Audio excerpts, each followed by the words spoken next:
Assalamualaikum warahmatullahi wabarakatuh, Bu. Waalaikumsalam warahmatullahi wabarakatuh. Nama saya Nisrina Nuraida, mahasiswa Universitas Muhammadiyah Kudus, Prodi D3 Keperawatan. Tujuan saya di sini adalah untuk melakukan penyuluhan pendidikan kesehatan mengenai upaya pencegahan COVID-19. Jadi di sini saya izin kepada Ibu untuk kontak waktunya kurang lebih selama 10 sampai 20 menit. Apakah Ibu bersedia? Ibu pastinya tentu tahu apa itu COVID-19, tapi tidak tahu lebih detailnya dan mengetahuinya lewat media televisi. Jadi saya akan menjelaskan COVID-19. COVID-19 kan itu virus corona. Kenapa sih bisa dinamakan virus corona? Nama dari virus corona ini adalah dari bahasa Latin, yaitu corona, yang artinya mahkota.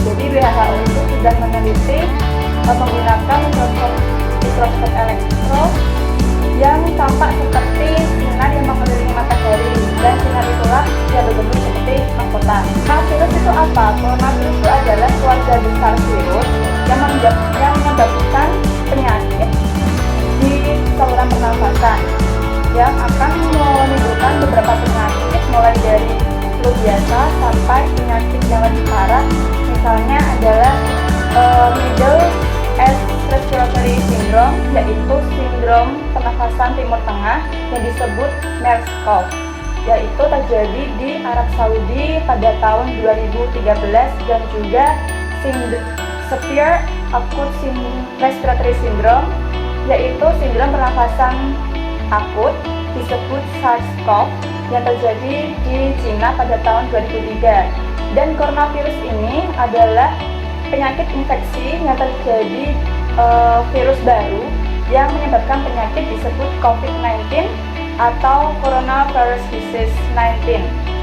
Virus corona ini pertama kali muncul di negara Cina, tepatnya di kota Wuhan. Dan kota Wuhan ini terdapat pasar tradisional yang menjual berbagai macam buah. Virus corona ini termasuk golongan zoonotik, yang artinya menular dari hewan ke perdata ke manusia dan juga sebaliknya. Kemudian cara penularannya ini adalah lewat droplet, yaitu melalui air liur ketika seseorang sedang batuk atau bersin. Kemudian virus itu akan menularkan kepada kita apabila kita mendekatnya. Kemudian gejala apa yang terjadi apabila kita terinfeksi COVID-19 ini adalah yang pertama, batuk, demam, lesu, sesak nafas, atau beberapa orang mengalami nyeri, sakit tenggorokan sampai berlendir, dan juga diare. Beberapa orang bisa sembuh dari penyakit ini tanpa melalui penanganan medis, tetapi beberapa orang juga yang terdiagnosa COVID-19 ini bisa mengalami sakit parah hingga sulit bernafas. Dan juga orang yang lanjut usia dan juga orang yang memiliki riwayat seperti darah tinggi, diabetes, jantung, itu bisa lebih beresiko lebih tinggi mengalami keluhan yang lebih serius. Dan juga orang yang terinfeksi COVID ini bisa lebih parah dan terjadi gagal organ tubuh dan mengalami kematian.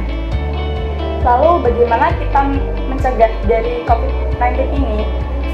Sebetulnya belum ada vaksin untuk menyembuhkan si COVID-19 ini, tetapi kita bisa mencegah dengan beberapa tips untuk mencegah penularannya, yaitu yang pertama, tidak bepergian ke daerah yang positif COVID-19. Yang kedua, Yang kedua adalah tidak dekat dengan orang yang terinfeksi, setidaknya 1 meter dengan orang yang sedang batuk atau bersin yang memiliki virus corona ini. Yang ketiga adalah cuci tangan menggunakan sabun atau hand sanitizer mengandung alkohol, karena si sabun ini dan juga sanitizer yang mengandung alkohol bisa membunuh kuman di tangan kita. Yang keempat adalah tutup mulut apabila kita batu atau bucin, dan menggunakan tisu atau menutup dengan masker. Yang kelima adalah tidak menyentuh di area mata, hidung, atau mulut, karena apabila tangan kita mengandung virus kemudian menyentuh area tersebut bisa menularkan virus dan masuk ke area tersebut. Yang keenam adalah tetap di rumah saja apabila badan merasa tidak sehat, dan apabila mengalami gejala batuk, demam, atau sesak nafas bisa pergi ke pelayanan kesehatan. Gitu. Apakah ada yang ditanyakan? Ada. Apa? Langkah pertama, kalau tengah malam gimana? Tengah malam Panas, panas, tengah malam. panas tengah malam. Ibu mikirnya langsung berpikir corona, gitu. Kita ada kemungkinan Kemungkinan gejala gejala atau tidak. Apabila ibu demam, kita cek suhu pertolongan dulu. pertama. Pertolongan pertama adalah kita cek suhu dulu. Kita demam itu berapa derajat Celcius? Kalau demam itu biasanya 37 sampai 38 derajat Celcius. Apabila suhu ibu lebih dari itu berarti bisa dikatakan mungkin corona. Jadi ya ibu harus pergi ke klinik poliklinik Terdekat. ya. Mungkin untuk meredakan demam itu Air putih. mungkin kalau meredakan demam itu bisa minum obat, ya minum air. Pertolongan pertama Kompres hangat. air putih hangat.